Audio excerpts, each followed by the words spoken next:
नमस्कार दोस्तों, basic mathematics में आप सभी का बहुत बहुत स्वागत है। सबसे अच्छा बेसिक मैथमेटिक्स अभी हम सीख रहे हैं लॉस एंड प्रॉफिट। लॉस को समझना जरूरी है और प्रॉफिट को भी समझना है।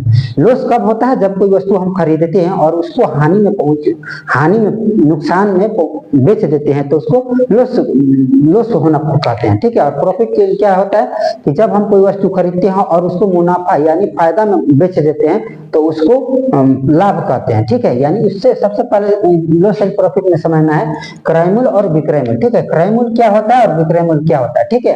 किसी वस्तु को खरीदने में जो कुल खर्च होता है उसे क्रय मूल्य या खरीद मूल्य कहते हैं। ठीक है। यानी खरीदने को क्रय मूल्य और बेचने को विक्रय मूल्य कहते हैं। ठीक है।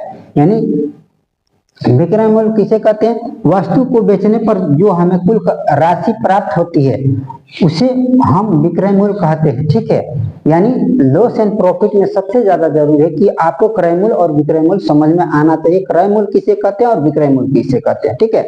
तो क्रय मूल्य किसे कहते हैं? जब हम कोई वस्तु खरीदते हैं तो उसे क्रय मूल्य कहते हैं, क्योंकि जो कोई वस्तु खरीदेंगे तो अपना जो धन राशि जो रुपया होता है उसको हम देना पड़ेगा और उसके बदले में जो हम वस्तु चाहेंगे उसको खरीदते हैं। ठीक है। उसे क्रय मूल्य कहते हैं। विक्रय मूल्य किसे कहते हैं? बेचने को विक्रय मूल्य कहते हैं। ठीक है। यानी कोई वस्तु हम बेच रहे हैं तो उससे राशि जो प्राप्त होता है उसे विक्रय मूल्य कहते हैं। ठीक है। किसी वस्तु को धन राशि के बदले किसी वस्तु को बेच रहे हैं, ठीक है, तो उसको विक्रय मूल्य कहते हैं। देखिए, वस्तु को बेचने पर जो हमें कुल राशि प्राप्त होता है उसे हम विक्रय मूल्य कहते हैं। और क्रय मूल्य किसे कहते हैं? किसी वस्तु को खरीदने में जो कुल खर्च होता है उसे क्रय मूल्य या खरीद मूल्य कहते हैं। ठीक है।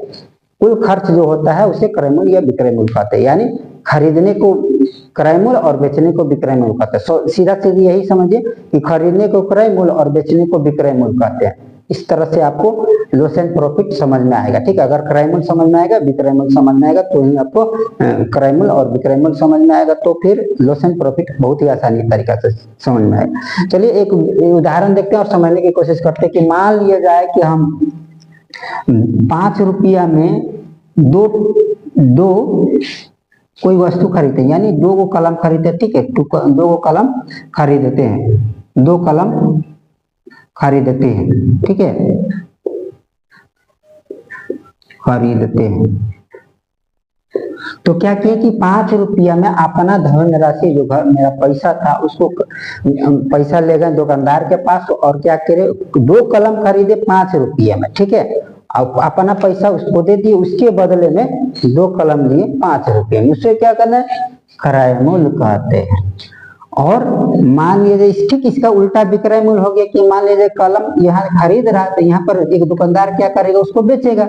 यानी बेचने को विक्रय मूल्य कहते हैं। वस्तु को बेचने पर जो हमें कुल राशि प्राप्त होता है उसे विक्रय मूल्य कहते हैं। यानी